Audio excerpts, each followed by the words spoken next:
Hi everyone, welcome to the RAGtime Design Studio. This is Rachel Ann Johnson, and I'm here today to show you the Ultimate Explosion card. This is it open.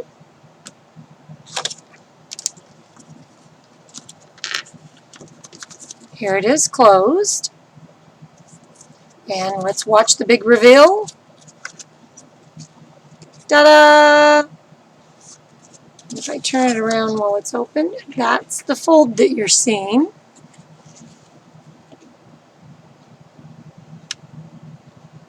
So today we're going to show you how to make that fold. You make two of them and then put them inside of the card. So let's get started with our basic measurements. And this is also the class that we just taught on July 9th. So if you're joining us for this video because you got a class kit, you can easily work through this video with the kit. I must admit, you might want to rewind this video a few times to understand how to fold these explosion folds. It took everyone a little while to comprehend how we're folding it. If you have a background in origami folding, it will go much easier. But bear with us. I think we can all learn how to do something new. Okay, with that said, you will start with two pieces of very thin designer series paper at 10 inches by 6 inches, so you'll need two of those. A card base that's 12 by 6, or I will show you in the video right now how to connect two pieces to get that 12 inches if you only have 8.5 by 11. The card insert is one piece of 4 by 10 cardstock. And this is what all the folds will look like if we drew them all out. Okay. So let's start with the card base. I have a piece that is 6 by 10, and I made an additional flap to get to the 12 inches. So I gave myself a 1/2 inch glue tab. I think this card does much better if you score every 1/8 inch for about 3 or 4 times, producing a little bit of a gusset or a thicker binding at the one end, so that all these folds, so that all the thickness of the card fits. You can see how thick it is. So if you have a couple of folds here and allow this to be thicker, whereas this is just a singular fold down here, that's fine. And then I just kind of traced out and cut this fun shape. So I will be attaching this, thus completing the card base. And we can sneakily hide the seam because we're going to have other layers to the card. So the best way to add something like this is to find your last fold.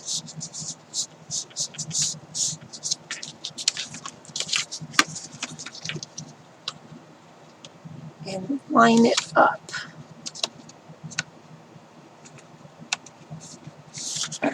I'm happy with that. And I'll put a magnet or Velcro, or I could add ties, but in this case I'm going to do magnets.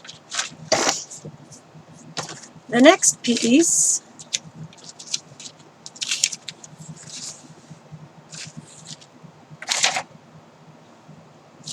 oh goodness gracious, hang on, I lost the next piece. The next piece we need is 4 by 10. Alright, here we go. A 4 by 10 piece folded in half that will eventually go inside here with our explosions on either side. So for my explosions on this card today, I've got some super thin designer series paper we had a few years ago. Last year we had a really thin one with a bunch of flowers and roses all over it. I'm sure we'll have another thin one soon. I know there's one in the holiday book right now that's coming out next month. that's a thin paper.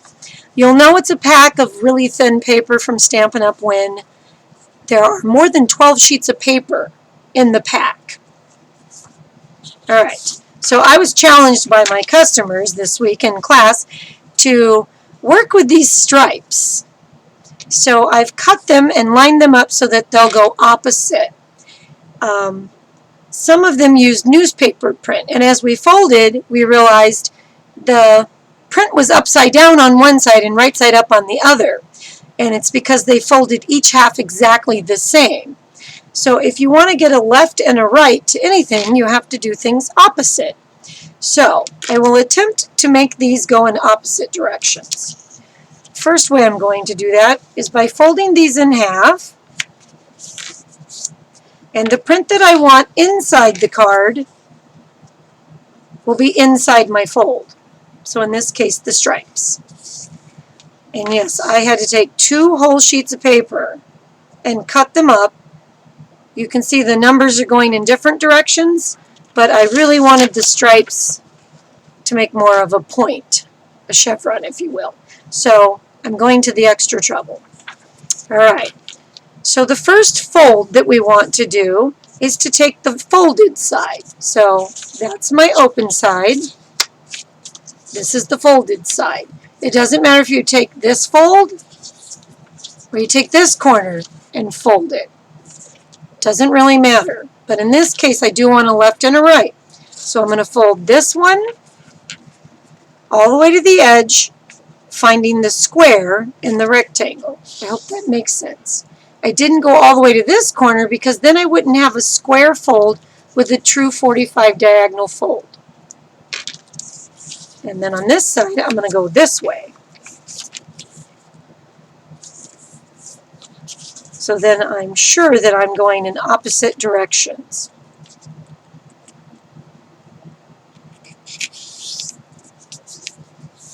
All right, let me set this one off. So this is the one I want to work with. And anytime you're doing origami folds, you're usually folding something to mark something to then go on to another step. So nothing makes sense until you do the step that you're on properly. Doesn't always mean we're going to leave things like you see it right now. So as you can see, I'm folding this back and forth a couple times to train my paper. And then I'm going to open it up. And I also need to retrain this fold in the middle to go both ways. And now I should have an interesting shape going here. So this little piece right here is straight, and this piece is going in. See the little shape that it just made? All right. Might have to back that up a few times. I went from this position, remember, folded over my corner, trained my paper, opened it up, and now I want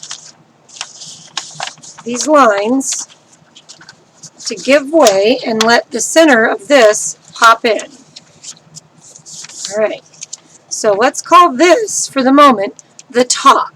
This is actually the edge that's going to go in our card. Goes on this side. Goes in, and when it opens up, it's a fan. So right now, my explosion fold is a little lackluster. We got to get some more folds in there. So we'll call this the top for now. And I'm going to line it up right on the grid lines exactly. And my goal is to get to the 2-inch mark here. So I'm going to set my ruler on 2 inches and press against the ruler and get a score line. You could use your scoreboard and the stylus, but this is 4 layers of paper. So you'd only be scoring on the first few. And in fact, that might even be hard because you won't be able to push the paper down into the groove. Your next best option is to use your bone folder against your ruler. I prefer the ruler. The thinner the ruler, the better. And just make a press line against there. Now, I'll take my bone folder and squeegee it. Make sure it's no more than 2 inches wide at this point. Okay, and then we take our ruler again, this time setting it at the 1 inch mark. Press again, and now we're going to go back this way. Okay, so now we've determined that this, between here and here, is 1 inch. Between here and here is 2 inches. So now we want to fold this back the opposite direction one more time. So I'm going to line this up with the edge of my explosion fold. Fold that one more time. It's just a little accordion fold. And then the last one is the point. And the whole time you're doing this, you're trying to keep this bottom edge lined up straight. So now that I've accomplished all my folds, I want to squeegee them down really good. And then flip this over and train the paper to go the other way. So each one of these folds, flip them the other way.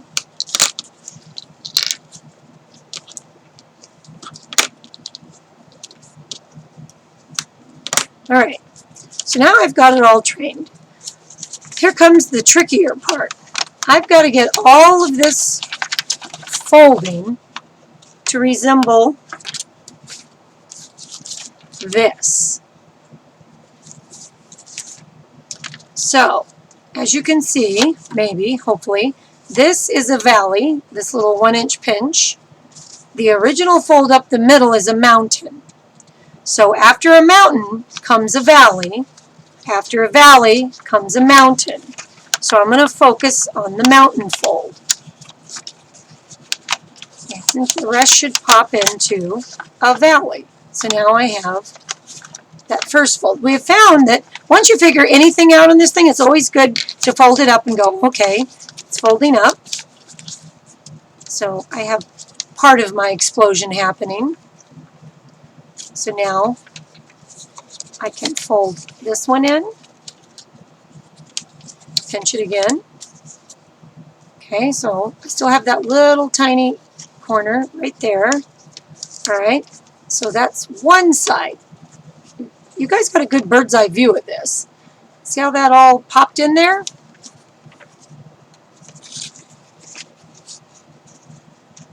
Kind of fun with the zigzag, with the stripes. All right.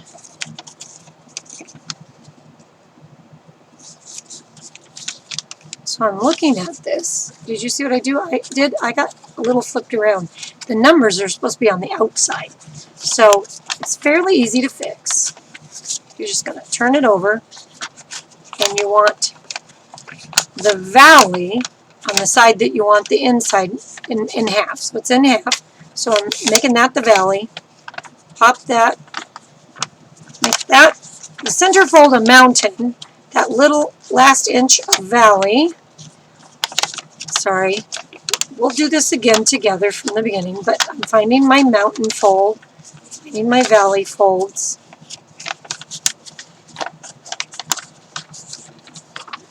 And only working with one side at a time. Okay, got one side done. Get the other side. So that has to be a valley. That one has to be a mountain. There we go. Well, we did train the paper to go both ways. So if you get flipped around, it's not difficult to get it to go the other way. All right. So now I've got my first explosion done.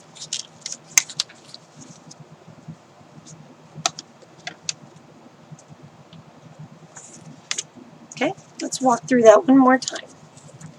This time, I'll do it on just some pink paper. Maybe you can see the lines a little better. So, we fold it in half. I'm just using some pink typing paper. In half.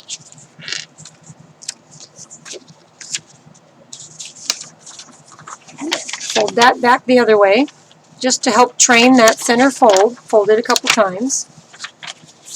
That's the folded side. So remember, we bring the folded side point down along the opposite side.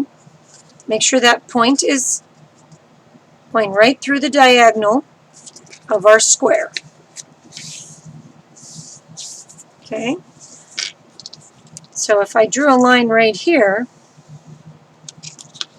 you can see how the diagonal is going at a 45 right through the middle of our paper. Okay? And I'd like to train this to go back the other way and back again. Open it up. Now I'm going to ask this one to be a mountain and this one to be a mountain. Okay? This one at the end to be a mountain. So that line, and that line, all are mountains, making the one down the middle a valley. And that is how we pop our rectangle into this shape. Squeegee it.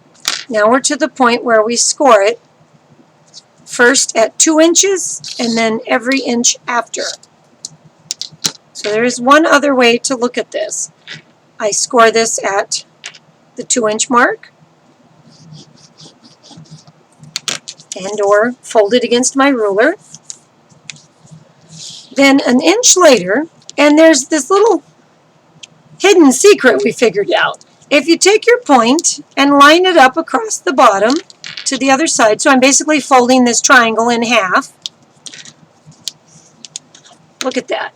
So here's 0, 1 inch, 2 inch, we scored there, 3 inch.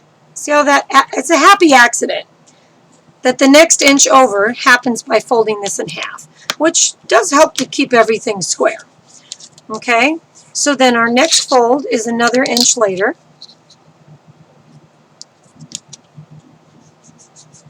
Just trying to show you there's a couple ways to accomplish it. And then at the last inch. But all I'm managing to do is burnish through the first couple of layers. So it's important you fold it where you can see your burnished edge. And just work with the folds until they go both ways. So I've burnished that one both ways. And burnishing is just another term for applying pressure to something.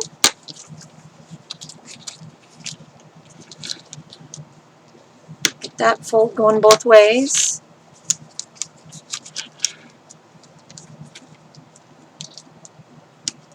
Get that one in there. All right.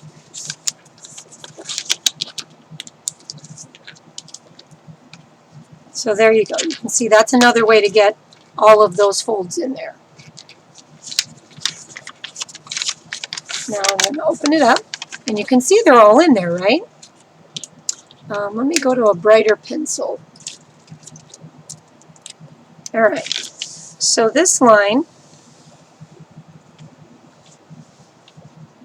is always a mountain, but this little line is a valley. So something interesting is happening right here. So after a mountain is a valley. So this line, yep, it turns. This is what makes it tricky. It makes a square corner that you have to pop up. These are valleys. So this one, the next one, is now a mountain. They alternate.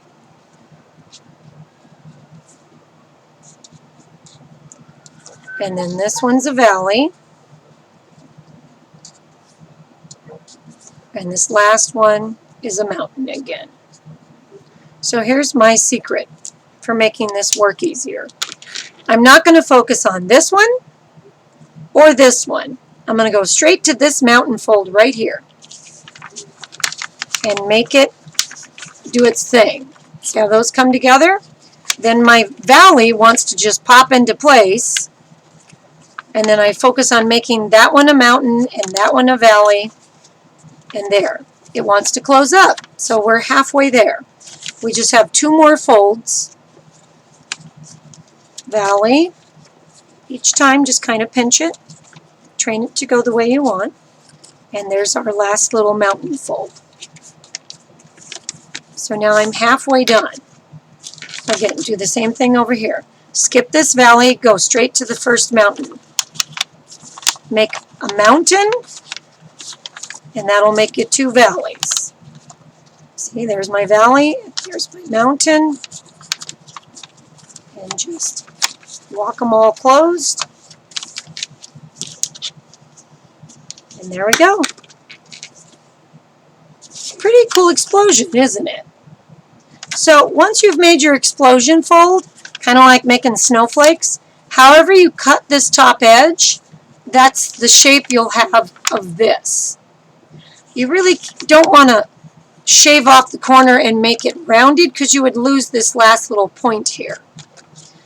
But you can get a pair of scissors, and I like to use scissors with a shorter blade. They're a little stronger when you want to get through this many layers. You can either cut it rounded.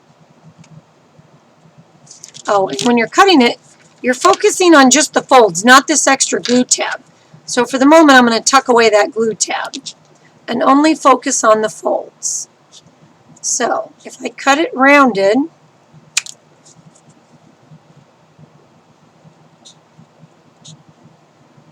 just trying to make it even.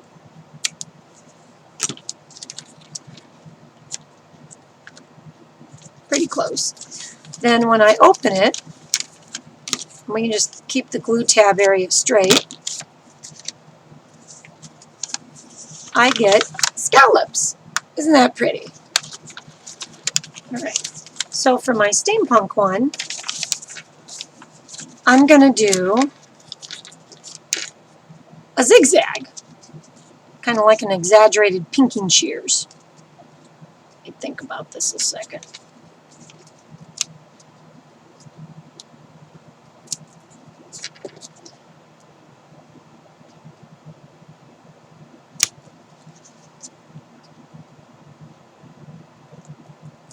So I'm cutting 2 little pickets. You see how I made 2 forks? Now when I open this, again, this is the first 2 here are my glue tab area, so I would just cut those straight.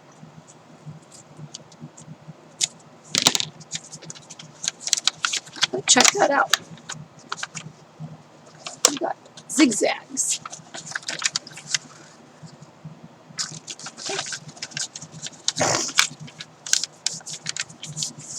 Now that that part's done,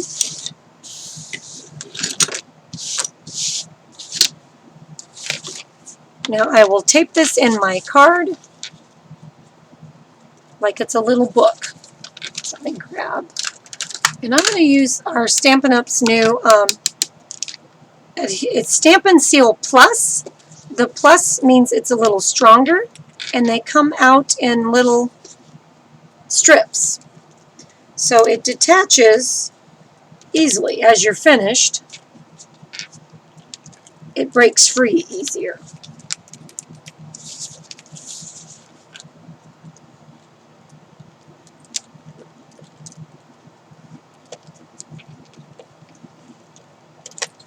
All right, sticky. I do want to make sure this is well covered. All right, so this is my fan. This side's the glue tab, this side's the fan. So you want to butt the folded edges up with the side of your card. Black on black's kind of hard to see, so here we go. All right, so I'm lining it up with the center of the card and the edge of the card.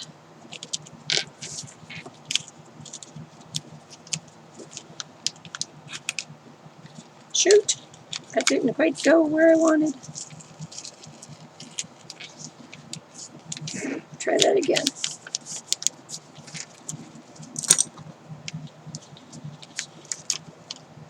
There we go. So it's lined up on the edge. It's in the fold.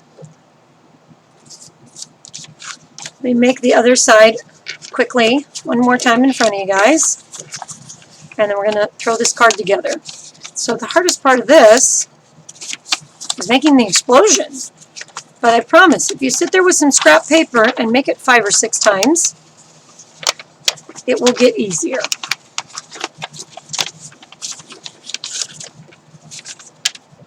Oops. So I want my stripes on the inside, as we just learned. So I'm going to go this way, and this way. Put the stripes on the inside. Okay. All right. Set it on there. Score it 2 inches later.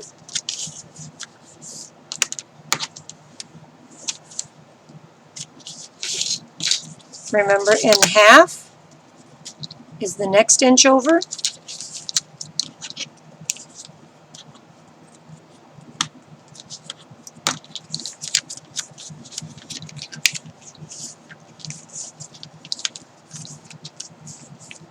Got my first 2 folds. And then the next one is the same edge, outside edge. And then the next one is the same inside edge of all these folds.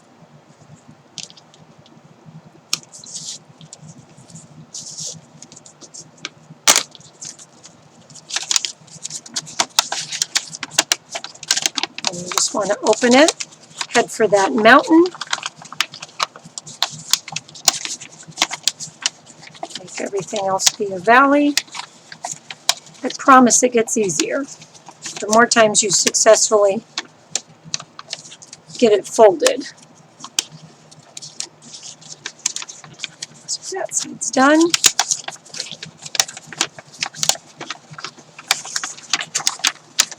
All the way up. Focus on the next mountain. So that's a mountain. The only reason you might have a little trouble is if you didn't train your folds to go both ways.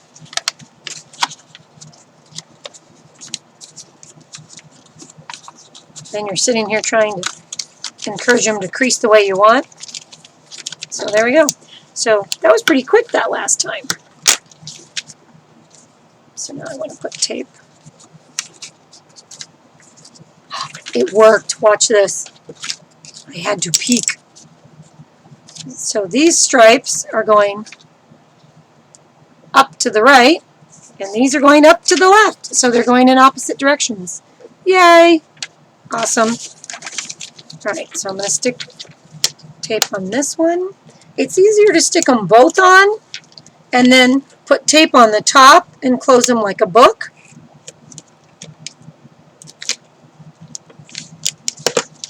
So that's what I'm about to do here. So I want to line up the top and the side and all the way down the side.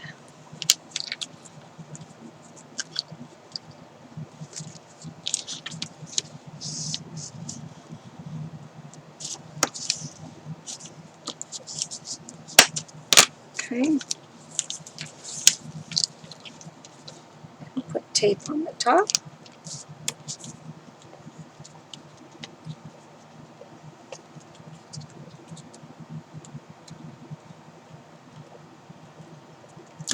If you're not careful how you end your tape, it won't be ready to take off the next time.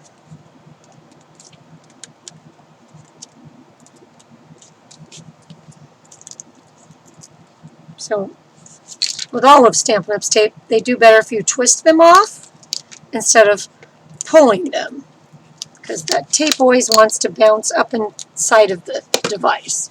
Oops, I gotta put tape on this side.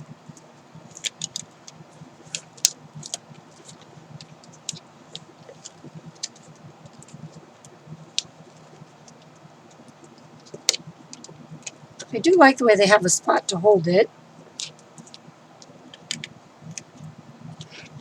I love that it's really sticky. But with every crafting tool, there's pluses and minuses. All right. and it's brand new. This is like the second time I've used it. Alright, so now, you know what I just realized? I didn't cut my cool zigzags on this side. So, pardon me while I pick it up and sneak in here and get my little zigzags cut. Hang on. This is going to be fun.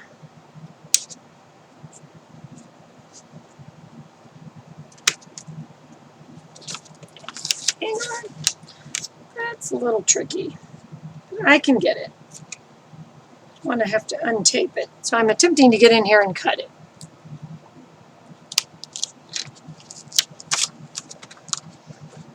I will admit that would have been much easier to have done before I stuck it in the card.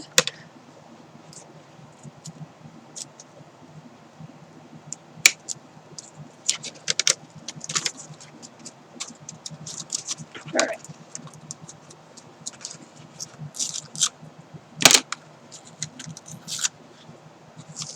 There we go. Now they match.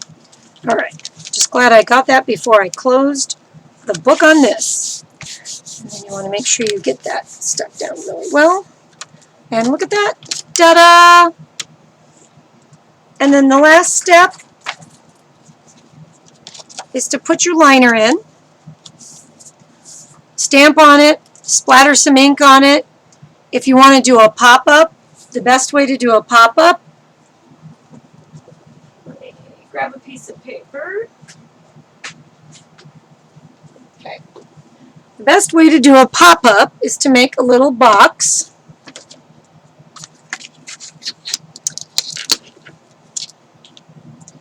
So I'm going to make, I like to do them about an inch apart. So you make 4 equal score lines. So in this case, I'm doing an inch apart. So I'll need a piece 5 inches long to get 4 equally spaced pieces and a glue tab. So I think that one's number 5 right there. So 1, 2, 3, that's my 4th one. So this last one's my glue tab. Cut the rest off. And you always want to make things square. So I'll fold the first 2 over, put my glue on my tab,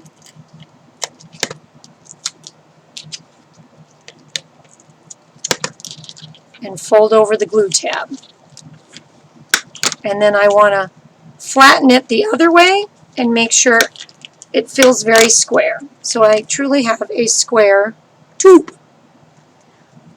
And then you'll put glue on one of the panels.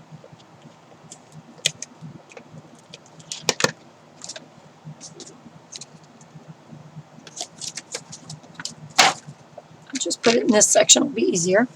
I'm going to put it in the center.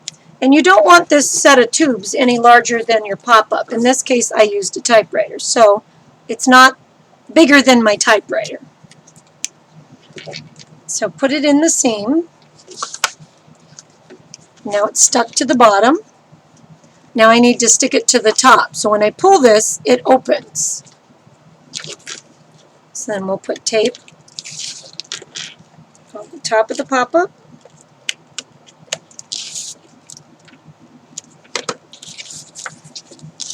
Close the door. And bada boom. Whatever I put here will now carry up with it. Alright? So the rest I'll leave up to you guys to decorate. Send your pictures in and share with me. But you'll put your center in there. You could stick a cake to it. In this case, I stuck a... hang on. I stuck a typewriter on the front of it. Put a few paint splatters. I put some gears. I love steampunk, so I have lots of gears and clocks and fun stuff. So I kind of played off the idea that it's time for your birthday. And, oops, where'd it go? I put a little piece of parchment paper in the typewriter and stamped something on it. So I'll leave the inside, like I said, up to you guys. But this is your inspiration. Pretty cool, right? I decorated the front with a big piece of steampunk kind of paper. And then one of my favorite snotty little phrases about growing up. But I didn't like how the tab had to cover it up. So our second resolve to that was to do something simpler. Oh yeah, and I chose to let it close at the bottom so that the receiver opened it and got wowed right away, instead of putting the tab at the top and having this tab in the way of it sitting out. I didn't like that at the top. I liked it at the bottom. But you could do it either way. So that meant to decorate it, bada bada bing, can't find it. You can cut any shape you want of an opposing color or solid or print and decorate, put a flower, put a word across there, whatever you want to do. I also cut a little matching mat to my tab here to tape on, so it had a little contrast. So there we go. That's my video today. If you have any questions, get a hold of me. Sorry you missed class. And for those of you that came and are struggling with that video, I hope that helped give you a reference to work through practicing that a few more times at home. But thanks so much for joining us. Make it a great day. Bye-bye.